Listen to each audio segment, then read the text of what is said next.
That's falling, falling. I came from nothing to something like it's nothing. Yeah, you know I done it. That is no discussion, bitch. I'm falling. Hello tout le monde, j'espère que vous allez bien. Alors aujourd'hui on se retrouve dans une vidéo où je vais vous donner les endroits pour acheter son chiot, lesquels sont à mon sens les meilleurs, lesquels sont à mon sens les pires et sont absolument à éviter, et surtout je vais vous dire pourquoi. Et alors n'ayant pas la science infuse, il se peut que j'oublie quelques endroits, donc je vous demanderai d'être un petit peu indulgent s'il vous plaît. On va commencer par le meilleur endroit où acheter son chiot à mon sens, et donc c'est les élevages. À condition de faire attention à certains critères quand même. Parce qu'il faut pas se mentir, on a les gentils éleveurs qui aiment leurs chiens, qui veulent faire progresser la race, etc. Et de l'autre côté, on a tous ceux qui ont des vraies usines à chiens, qui voient juste le profit en fait à travers leurs chiens, et ça on en veut, mais alors surtout pas. Donc j'ai fait une vidéo sur comment trouver un bon élevage que je vous mettrai dans le petit i et dans la barre d'infos. Donc je vous encourage vivement à aller voir cette vidéo, comme ça vous pourrez faire la différence entre les bons et les mauvais élevages. Et donc bien sûr si vous allez dans un élevage, c'est que vous voulez un chien lof, un chien de race. Si ce n'est pas le cas, et bien pensez à tout ce qui est association et refuge, et donc c'est le numéro 2 de ma liste. Parce que bon, on a vraiment trop de chiens et de chiots qui sont abandonnés chaque année. Moi je trouve qu'ils méritent tous une seconde chance. Aucun chien ne mérite d'être abandonné. Donc si jamais la race n'est pas un critère de choix chez vous, vous pouvez aller faire un tour dans un refuge ou une association avant de vous orienter vers un élevage ou un particulier. L'avantage de choisir le refuge ou l'association, c'est d'une part déjà on paye pas 1000 € son chien, ce qui est quand même...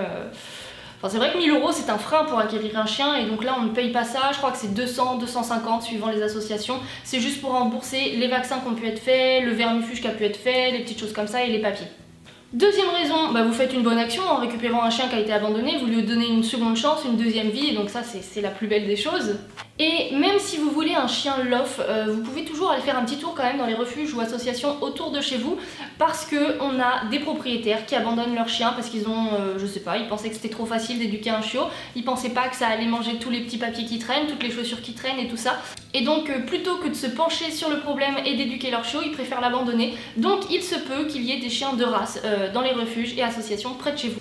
Maintenant qu'on a fait un peu le tour des bons endroits, je vais vous parler pour moi du pire endroit au monde où acheter son chien. Enfin c'est peut-être pas le pire endroit au monde, parce que je suppose que dans certains pays c'est vraiment atroce et c'est 15 000 fois pire que chez nous. C'est même pas je suppose, c'est sûr, donc voilà. Mais bref, du coup il s'agit des animaleries et des expositions, enfin... Pas les expos où il y a tous les éleveurs qui viennent, parce que ça d'ailleurs j'en parlerai pas parce que j'en ai jamais fait. Donc je sais pas comment ça marche, je sais pas comment est-ce qu'ils choisissent pour donner leur chiot ou quoi. Donc ça je n'en parlerai pas. Je parle des expos, je vois dans certains, enfin par chez moi par exemple, l'animalerie que j'ai elle a pas de chiot à l'année. Et donc c'est sur certains week-ends, il y a des exposants qui viennent, et donc il y a une dizaine de races exposées et on peut en acheter. Donc c'est ça que j'entends par expo. Et donc pour moi ces endroits là c'est vraiment l'apogée du n'importe quoi, ça devrait être interdit en fait. Et je vais vous dire pourquoi tout de suite. Donc déjà, première chose, vous pouvez être quasiment certain que vous n'achèterez pas un chien de race là-bas. Moi je vais prendre l'exemple du magasin qui est à côté de chez moi, c'est minimum 800 € pour acheter un chien d'apparence à la race. Donc autant dire que si vous voulez un chien qui ressemble vraiment à une race, je pense que vous pouvez mettre 200 € de près, enfin entre 800 et 1000 €, je pense qu'on n'est pas à ça près. Donc si vous voulez vraiment un chien de race, au lieu de l'acheter dans une animalerie, allez dans un élevage. La différence de prix elle n'est pas énorme, et surtout vous allez voir avec les arguments que je vais vous donner derrière que vous allez vite changer d'avis, et que franchement les 200 € que vous allez mettre en plus dans l'élevage, vous n'allez pas les regretter.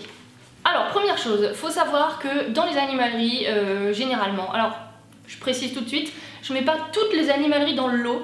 J'espère et j'ose espérer qu'il y a certaines animaleries qui ne correspondront pas à ce que je vais vous décrire. Oui, j'ai un petit peu foi en l'humanité, donc j'espère que ce que je vais vous dire, ça ne correspond pas à toutes les animaleries.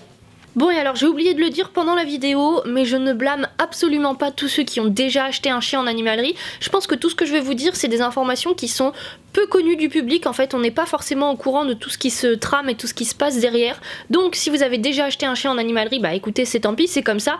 Vous n'y pouvez rien, et on ne peut pas blâmer quelqu'un qui n'était pas au courant des pratiques. Donc voilà. Et je comprends tout à fait qu'en rentrant dans le magasin, même si c'était pas prévu à la base du tout, vous repartiez avec un petit chien. Faut dire qu'ils sont vraiment très craquants.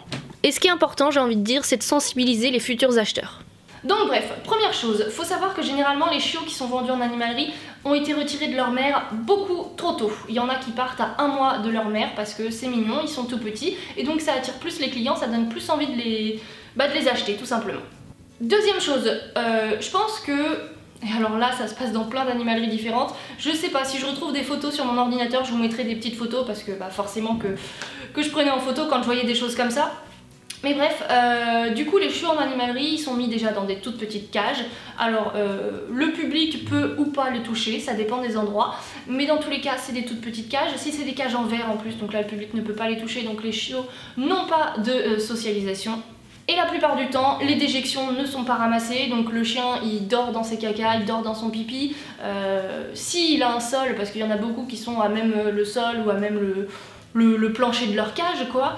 Donc voilà, donc des conditions déplorables. Il y en a qui n'ont pas d'eau à volonté. Voilà, un chiot, si vous en avez un chez vous, si vous allez en avoir un chez vous, il faut savoir que ça bouge dans tous les sens. Alors oui, ça dort de temps en temps, mais ça dort pas H24 comme on le voit dans les animaleries. Donc déjà, rien que ça, tous ces problèmes réunis, ça va faire des chiots d'une part difficiles à éduquer parce qu'ils auront un petit problème psychologique. Le chiot, c'est vraiment à cet âge-là que le chien doit avoir le plus de choses possibles, le plus d'humain possible, avoir le plus de contacts, découvrir le plus de bruit, plein de choses. Il y a aussi la mère normalement qui a un rôle très important dans l'éducation du chien à cet âge-là, qu'il n'a pas à ce moment-là. Donc une éducation beaucoup plus difficile et des chiens potentiellement abandonnables plus facilement par la suite. Surtout que, et ça j'y reviendrai après.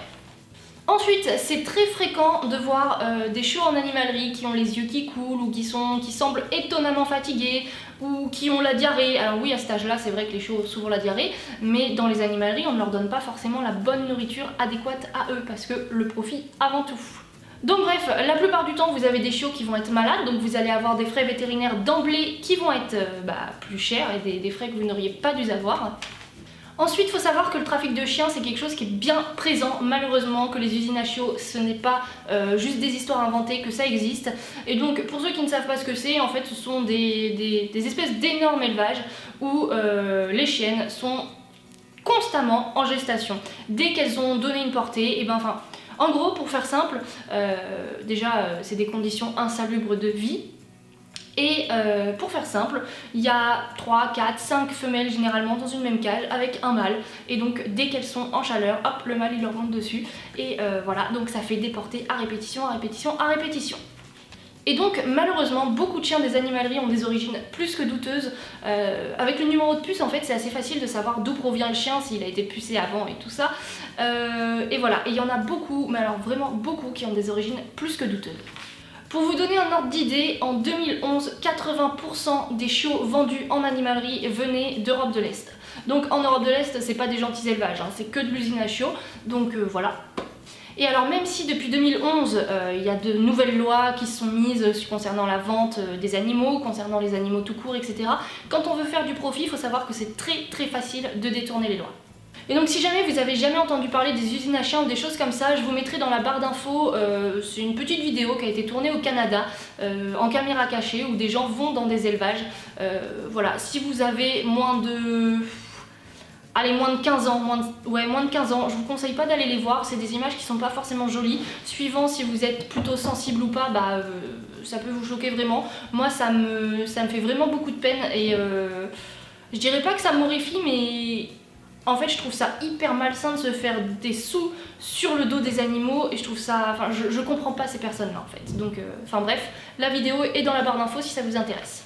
Donc comme je le disais tout à l'heure, je suppose et j'espère vraiment que toutes les animaleries ne sont pas concernées par ce que je viens de dire. J'espère que les lois vont évoluer dans le bon sens concernant ces choses-là. S'ils pouvaient faire comme en Californie, où en Californie en fait maintenant les animaleries ne peuvent vendre que des chiots qui ont été abandonnés. Donc s'ils pouvaient faire pareil, écoutez, ce serait franchement, ce serait top. Parce que voilà, le trafic de chiens, le commerce illégal de chiens, je pense que c'est quelque chose qu'il faut vraiment arrêter.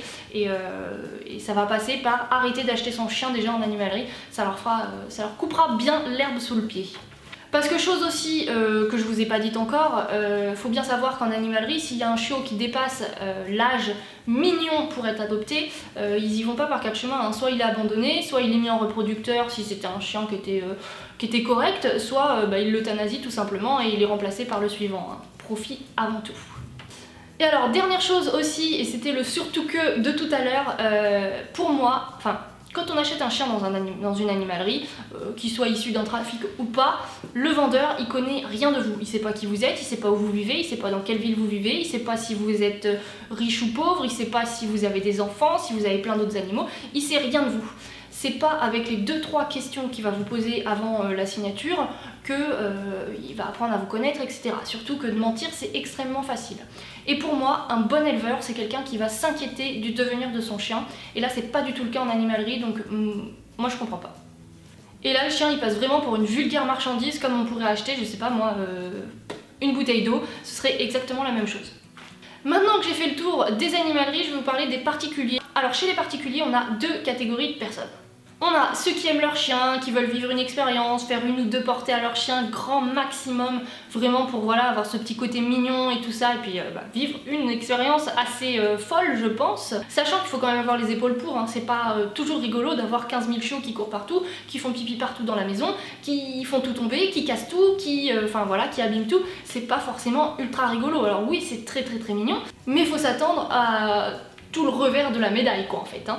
Ceux qui garderont après un des chiots de la portée, voire 2 ou 3 si jamais ils trouvent pas d'acquéreur. Et puis voilà quoi, des gens qui eux sont équilibrés, qui ont un chien équilibré de base, donc bien dans sa tête, et qui vont permettre à plusieurs familles d'avoir un nouveau compagnon de vie idéal. Et de l'autre côté, on a les particuliers qui pensent qu'au profit, qui pensent qu'aux sous qu'ils vont pouvoir se faire sur le dos de leur chien. Ceux qui ont eu une portée par accident, ceux qui trouvaient marrant de voir le chien du voisin en train de monter leur chaîne et qui ont décidé de filmer tout ça en rigolant plutôt que de les séparer. Et donc tous ces gens-là, en fait, ce sont des gens qui se retrouvent avec une portée sur le bras, voulu ou pas voulu, hein. Dans le deuxième cas, c'est plutôt du pas voulu, mais c'est du pas voulu, pas très réfléchi en fait. Mais bref, ils se retrouvent avec une portée sur les bras, et s'ils trouvent pas d'acquéreur, alors eux ils se posent pas de questions, soit ils abandonnent les chiens dans la nature ou dans les refuges si jamais ils ont un tout petit peu de confiance, ou sinon ils les tuent tout simplement. Ah et donc j'ai dit 2 catégories, mais en fait il y en a 3, mais les 2 dernières, moi je les regroupe un petit peu ensemble. Donc la 3e catégorie de personnes, c'est ceux qui ont voulu faire une portée mais qui ne se rendaient pas bien compte de tout ce que ça engendrait, qui ne se rendaient pas bien compte que l'importance du mâle ou de la femelle, enfin généralement c'est celle qui a la femelle qui veut faire une portée. Ça se peut que ce soit la demande vienne de l'autre sens, mais c'est plus rare, généralement c'est les gens qui ont la femelle qui gardent les petits, donc c'est eux qui ont plus envie d'en avoir que les autres. Mais bref, donc l'importance du mâle qui va être choisi c'est très important si on veut avoir des chiots équilibrés, et ceux qui n'étudient pas bien le croisement se retrouvent généralement avec des chiots soit malades, qui peuvent avoir des tares génétiques, qui peuvent ne pas être équilibrés psychologiquement, et puis voilà. Et puis surtout c'est pareil, il faut bien vous dire qu'une fois qu'on a des chiots qui sont nés, déjà tout ce qui est gestation et tout ça, il faut faire des échographies, donc ça coûte de l'argent, c'est pas gratuit, et si vous en faites pas, vous prenez un risque pour votre chaîne. Donc voilà, si à la base vous aimez vos animaux et que vous vouliez juste vivre une expérience un petit peu cool, il faut savoir aussi que ça va coûter des sous.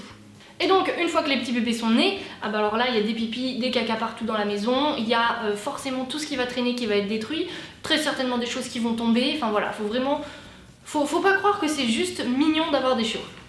Donc pour les particuliers c'est un peu comme les élevages en fait, faut aller voir sur place, faut aller voir les chiens, les chiots, l'état dans lequel ils sont, la pièce dans laquelle ils vivent, leur comportement, le comportement du maître aussi. Et donc tout comme les élevages, je sais que je l'ai déjà dit en fait en début de vidéo, mais je vous invite vraiment à aller regarder la vidéo comment trouver un bon élevage, parce que c'est un peu la même chose. Du style, le particulier aussi doit faire les tests pour les maladies les plus récurrentes sur la race, doit faire nifuger les chiots, etc. etc. Donc voilà, j'espère que la vidéo vous aura plu et qu'elle vous aidera à trouver le bon endroit où acheter votre chiot. Dites-vous bien que quand vous achetez un chien, vous partez pour 10 ans minimum, donc je pense que ça vaut le coup de se poser un petit peu et de choisir le bon endroit où l'acheter, histoire d'avoir un chien qui soit à la fois bien dans sa tête et bien dans son corps. Sur ce, je vais vous dire à la prochaine, n'hésitez pas à me mettre un petit pouce vers le haut si la vidéo vous a plu, et moi je vous dis à la prochaine, bye!